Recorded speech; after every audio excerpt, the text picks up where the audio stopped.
बिस्मिल्लाहिर्रहमानिर्रहीम। अस्सलाम वालेकुम माय यूट्यूब फैमिली, कैसे हैं आप सब। आई होप आप सब ठीक होंगे। मैं भी ठीक हूँ, अल्लाह का शुक्र है, दुआएं हैं आप सबकी। तो आज का व्लॉग शुरू करते हैं। व्लॉग शुरू करने से पहले जो मेरे चैनल पे नए हैं, मेरे चैनल को सब्सक्राइब करें, शेयर करें, लाइक करें और मुझे कमेंट्स में बताइएगा कि मेरा आपको वीडियोस कैसी लग रही हैं। तो जी, आज की वीडियो का आगाज़ करते हैं, मतलब आज का व्लॉग का आगाज़ करते हैं। सबसे पहले एक अच्छी बात, जब अल्लाह पाक ने आपको बड़ा बनाया होता है तो छोटे आपके सहारे से बहुत कुछ कर सकते हैं, लिहाजा सहारा बने, क्योंकि अल्लाह पाक ने आपको सहारा बनाने वाला बनाया है। बेशक। और एक और अच्छी बात, हकीकत में आपकी ज़िंदगी आपकी अपनी नहीं होती, बल्कि आप दूसरों के लिए जी रहे होते हैं और दूसरों को खुशी देकर जीना ही असल ज़िंदगी है। बेशक। क्या आपके साथ ये सब होता है? आपको खुशी महसूस होती है? मुझे तो बहुत होती है। मैं तो बहुत खुश होती हूँ जब किसी के काम आती हूँ, किसी की परेशानी को शेयर करती हूँ, किसी का काम कर देती हूँ, तो इस पे मुझे भी बहुत खुशी होती है। तो जी, आज का व्लॉग जो है वो ये है कि मैंने आज आपको सारे दिन की, पूरे दिन की रूटीन आपसे शेयर करूँगी। ये नाश्ते का टाइम है, जो कि मैं नाश्ता बना रही थी। आमिर को भी करवा दिया था, अब्बू को भी करवा दिया था मैंने नाश्ता। तो यहाँ पे मैं अपने लिए नाश्ता बना रही थी। नाश्ता भी बना रही थी और बेटी जो थी वो कह रही थी कि दादा अब्बू के लिए जो है वो मेडिसिन भी निकाल दें। दरअसल मुझे याद नहीं रहा था, मैंने उनको नाश्ता तो दे दिया था अब्बू को, तो मेरे ज़हन में नहीं रहा। मुझे भूख लगी हुई थी शदीद और मैंने कहा चलो मैं जल्दी से पहले नाश्ता बना लेती हूँ। तो फिर बेटी लेके आई। बेटी कहती है कि मम्मा दादा अब्बू ने ना मेडिसिन देनी है उनको, तो मेडिसिन के लिए मुझे निकाल दें। तो मैं उनको फिर ये सारी जो थी उनकी मेडिसिन का बॉक्स लेके आई थी मेरे। तो यहाँ पे मैं अब्बू को सारी मेडिसिन निकाल के दे रही थी। आज जो इतने सारे काम करने वाले थे, जैसा कि मैंने आपको कल की वीडियो में बताया था कि मेरी साथ जो इंसिडेंस हुआ था, तो मेरे साथ वो भी पेन भी था और शदीद पेन भी था और मैं काम भी कर रही थी। सारे बल्कि काम किए थे आज मैंने। बस वो क्या है कि माँओं को उठ के करने पड़ते हैं। एक दिन भी काम ना करो तो घर का हशर नशर हो जाता है, फिर आखिर उठ के करने ही पड़ते हैं काम मजबूरी में, और साथ साथ अपनी तबीयत भी देखनी पड़ती है। मेरा नाश्ता जो होता है ना, वो एक रोटी जो होती है, घी वाली रोटी होती है या ऑयल वाली रोटी होती है, थोड़ी सी रोटी टाइप ही बनाती हूँ मैं। और साथ में जो लेती हूँ वाइट एग लेती हूँ। मेरा लाजमी जो होता है ना, वाइट एग लाजमी होता है। वो बेशक मैं थोड़ा सा खाऊँ, 2-3 बाइट खाऊँ या हाफ जो है वाइट एग खाऊँ, तो मैं खाती ज़रूर हूँ उसको।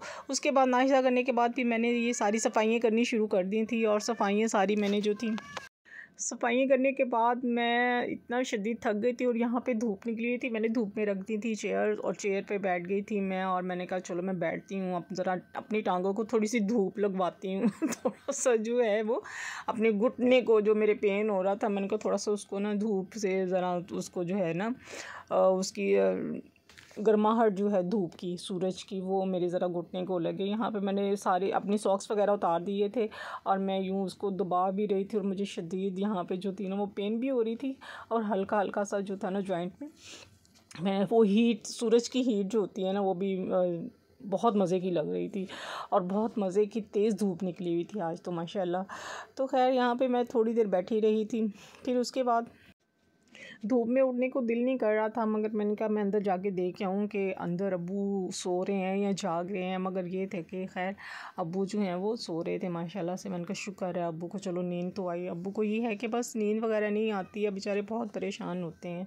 फिर उस वक्त हो गया थे, ज़ोहर का टाइम हो गया था, तो मैंने कहा चलो नमाज़ भी पढ़ लेते हैं जल्दी से। चलो शुक्र है अब्बू सो गए हैं, तो मैं जल्दी से अब नमाज़ पढ़ लेती हूँ। मेरा ध्यान अंदर भी होता है अब्बू की तरफ, ताकि मैं उनको देखती रहूँ कि उठे हुए हैं या सोए हुए हैं, किसी चीज़ की ज़रूरत तो नहीं है। वो बस ये यही कहते हैं बस मेरे पास बैठे रहें। वो बस सही सी बात है, वो परेशान होते हैं जब इधर उधर जब हम लोग कामों में मसरूफ़ होते हैं ना, तो वो कहते हैं बस मेरे पास कोई ना कोई बैठा रहे। तो इसलिए मैं ना अब्बू को टीवी चला के दे देती हूँ, ताकि टीवी की आवाज़ आती रहे और मैं जल्दी से काम भी कर लूँ और अब्बू टीवी भी देखते रहें, ताकि उनको पता चले कि कोई पास बैठा हुआ है। तो बस यही है कि बस जब इंसान बूढ़ा हो जाता है ना, तो बस बीमारी में होता है ख़ास तौर पे, तो बस बेचारा बहुत ही परेशान होता है कि हर उस बीमार बंदों को चाहिए होता है कि मेरे पास सब बैठे रहें, मेरे बच्चे बैठे रहें या मेरे बहन भाई बैठे रहें, मैं उनसे बातें करता रहूँ। तो उनसे बातें वगैरह करके बहुत सुकून मिलता है। खैर यहाँ पे नमाज़ जो थी वो मैं बैठ के पढ़ रही थी। तो आपको पीछे से ओरियो की टैं टैं की आवाज़ें आ रही होंगी। वो मैं रिकॉर्डिंग कर रही हूँ तो वो पीछे मुसलसल बोल रहा है, उसे मैं खामोश भी करवाती हूँ तो वो खामोश नहीं हो रहा। तो मैंने कहा अच्छा भाई तुम बोलते रहो, मैंने तो अपना काम करना है। तो ये मैं ऊपर से कपड़े भी उतार के लेके आई हुई थी, कल मैंने डाले हुए थे। तो मैं आज गई हूँ ऊपर दोपहर में, तो नमाज़ पढ़ने के बाद तो कपड़े ऊपर ऊपर डले हुए थे। तो फिर मैंने कहा देखिए बच्चे लेके नहीं है, देखिए कोई काम ना करें ना माएँ, ये याद ना हो तो फिर बस मैं भी भूल जाती हूँ और बच्चे भी भूल जाते हैं।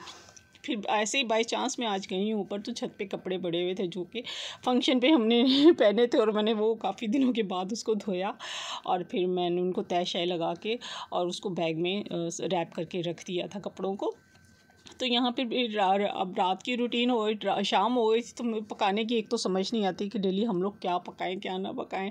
अच्छा जब मुझे कोई चीज़ समझ नहीं आती ना, मैं कहती अच्छा चले दाल चावल बना लेते जब चीज़ कोई आई होती है तो मैं कहती हूँ अच्छा चलो ये बना लेते हैं ये बना लेते हैं।